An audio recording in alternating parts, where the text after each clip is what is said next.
안녕하세요. 오늘은 미국 드라마 명탐정 몽크와 그 드라마를 원작으로 하는 소설에 대해 이야기해 보려고 합니다. 미국 드라마 명탐정 몽크의 경우 토니 샤로브가 주연으로 2002년부터 2009년까지 총 8시즌이 방영이 되었습니다. 이 TV 시리즈에서 토니 샤로브는 Obsessive Compulsive Disorder, 즉 강박장애를 가진 전직 형사, 현직 사립 탐정인 주인공 에이드리안 몽크로 등장합니다. 몽크는 형사로의 복직을 간절히 희망하며 수사에 자문을 해주는 탐정으로 일하고 있습니다. 비서 또는 조수격의 역할을 해주던 간호사인 샤로나가 몽크를 떠나게 되고 새로운 조수인 나탈리와 함께 경찰들이 수사에 난항을 겪는 사건들을 해결하게 됩니다. 참고로 샤로나와 나탈리는 각각 어린 아들과 딸이 있는 싱글맘입니다. 몽크는 남들이 쉽게 놓치는 디테일들을 기가 막히게 포착하는 천재적인 탐정이지만 강박장애로 인해 집중하기 어려워하거나 새길로 새서 엉뚱하거나 웃지 못할 일들을 겪기도 하기 때문에 샤로나와 나탈리의 도움을 받습니다. 크로거 박사와의 면담도 합니다. 도저히 풀리지 않을 것 같은 사건들도 실마리를 찾아 해결하는 몽크이지만 단 하나 풀지 못한 사건이 있습니다. 바로 자신의 아내였던 트루디의 살인사건입니다. 폭탄이 터지며 차량이 폭파해 트루디는 사망하고 이후 몽크의 증상은 더욱 악화됩니다. 리 골드버그의 소설 미스터 멍크 시리즈도 드라마를 원작으로 하여 같은 줄거리를 가지고 있습니다.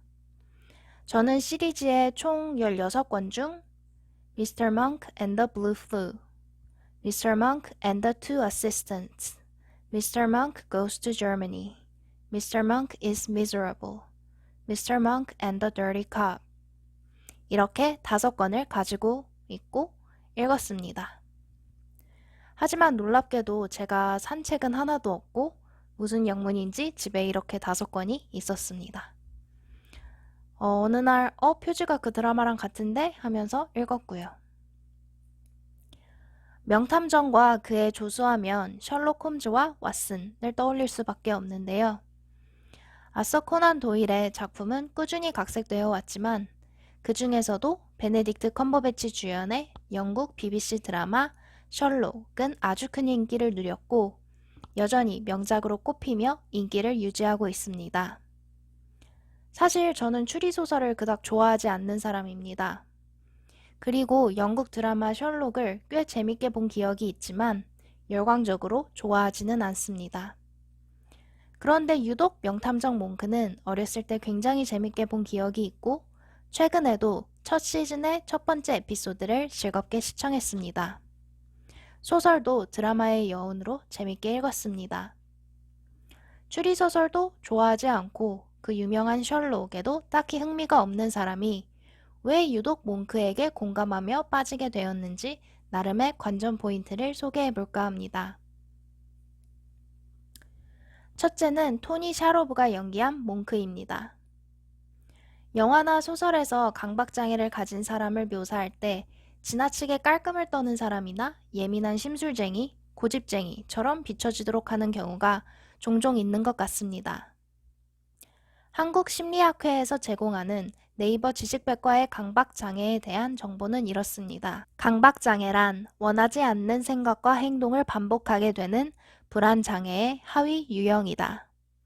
반복적으로 의식에 침투하는 고통스러운 생각, 충동 또는 이미지인 강박사고와 불안을 감소시키기 위해 반복적으로 나타내는 강박행동이 주된 증상이다. 강박행동은 청결행동, 확인행동, 반복행동, 정돈행동, 지연행동 등의 형태로 나타나며 스스로 부적절하고 지나치다는 것을 알면서도 강박사고로 인한 불안감으로부터 회복되기 위해 반복적으로 하게 된다. 의도적이거나 계획된 것이 아니고 유난스럽거나 고집이 세거나 깔끔을 떠는 게 아니라 반복적으로 의식에 침투하는 강박사고를 가지고 있고 불안을 해소시키기 위해 반복적인 강박 행동을 하게 되는 증상이 나타나는 것입니다. 강박장애에 대해 더 알아보고 싶으신 분은 DSM-5 진단 기준을 살펴보시면 참고가 될 것 같습니다. 몽크는 양치를 할 때 몇 번 칫솔질을 했는지 숫자를 세고 비뚤어진 물건을 바로잡거나 대칭을 맞춰야 하고 오염을 없애야 하고 램프를 보면 손가락으로 건드려야 하며 양말을 플라스틱 봉지에 차곡차곡 보관하고 누군가와 악수를 하면 손을 물티슈로 닦아야 하는 등 일일이 다 열거하기 힘든 강박 행동들을 합니다. 그리고 이런 행동들은 분명 일상생활과 대인관계에 불편을 초래합니다. 하지만 토니 샤로브가 연기하는 몽크는 무례하거나 사람들을 싫어하는 인물이 아닙니다. 강박 행동 때문에 다른 이들을 불편하게 하거나 너무 솔직하게 이야기해서 당혹감을 주기도 하고 웃지 못할, 하지만 시청자 입장에서는 마음 놓고 웃긴 상황들이 연출됩니다. 하지만 제가 보기에 토니 샤로브가 연기한 에이드리안 몽크는 솔직하고 섬세한 사람입니다. 오히려 몽크 주위 사람들이 그의 행동을 빌미로 그를 무시하거나 무례하게 굴고 큰 소리로 화를 내거나 따지는 것과는 거리가 있는 점잖은 사람인 그를 대놓고 놀리기도 합니다. 부풀리거나 과장하거나 있는 채 하려고 하지 않고 좋은 건 좋은 대로 해맑아지고 아무리 참으려고 해도 싫은 것이나 거짓말에는 몸이 움찔움찔 반응을 하는 몽크는 사건에 있어서는 냉철합니다. 그리고 정의를 위해 용기를 발휘해야 할 때는 멋있는 장면을 연출하기도 합니다. 물론 히어로물의 멋있음이 아닌 몽크식 멋있음입니다. 가식 없는 말과 뛰어난 관찰력으로 섬세한 면모를 보여주기도 하죠. 물론 굉장히 솔직한 말로 무안함을 주기도 하지만 일부러 무신경한 것은 아닙니다.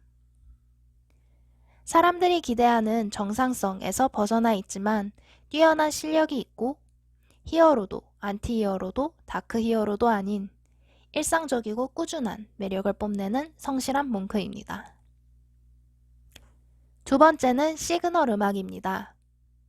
랜디 뉴먼의 It's a Jungle Out There은 멜로디와 분위기, 가사 또 모두 친숙하고 즐겁지만 의미심장하고 위트가 있습니다. 무례하거나 거짓말을 하거나 남을 깔보거나 잘난 척하거나 고집센 일상에서 마주치는 짜증 유발 진상들과 범죄자들은 물론 몽크를 이상하게 보는 더불어 샤로나와 나탈리를 은근히 무시하는 세상에게 몽크의 독특함을 드러내는 척 한 방 날리는 느낌이라고 할까요? 아무도 신경 쓰지 않는 듯 보이는군. 하지만 나는 신경을 써. 집중한다면 너에게도 보일걸? 내가 틀릴 수도 있지. 하지만 아닐걸? 바깥 세상은 정글이야. 강박장애를 가진 몽크에게만 세상은 정글이 아니죠. 학교나 회사에서 아니면 가정에서도 그곳이 어디든 정글에서 싸우고 버티다 다쳐서 지친 분들이라면 몽크를 응원하면서 힐링해보시는 것도 괜찮을 것 같습니다. 수사보다 우여곡절인 몽크의 일상생활기는 킬링타임보다는 힐링타임에 가깝다고 생각합니다. 다만 개인적으로 굳이 고르자면 소설보다는 드라마를 조금 더 선호하는 것 같습니다. 소설은 나탈리가 화자인데요. 어린 딸을 키우며 결코 많지 않은 월급을 받으며 세상에 하나밖에 없는 색다른 의미로 까다로운 명탐정을 위해 일하는 싱글맘 나탈리의 시선으로 풀어가는 몽크의 이야기는 신선하고 공감이 가는 부분들이 있습니다. 또한 결코 아무나 감당할 수 없는 몽크의 비서이자 조수이자 친구 같은 역할을 해내고 사건 해결에 기여도 하는 그녀를 화자로 삼은 것은 의미도 있습니다. 하지만 제 생각에 작가가 나탈리는 이런 인물이고 그러니까 이런 생각과 이런 행동을 하겠지를 짐작해서 쓴 것이 티가 나고 때로 잘못 짚은 건 아닌가? 이건 아니지 않나? 하는 걸리는 순간들도 느껴지는 것 같습니다. 물론 드라마에서도 똑같이 고개를 갸우뚱하게 만드는 부분들이 등장합니다. 하지만 왠지 모든 걸 내려놓고 딴짓하면서 보는 영상 매체에는 글보다 조금 더 관대해지는 것 같습니다. 아무튼 정글 같은 사회에서 오늘도 수고한 일상의 모든 성실한 몽크들에게 아주 매력적인 이야기임은 분명합니다. 시청해주셔서 감사합니다.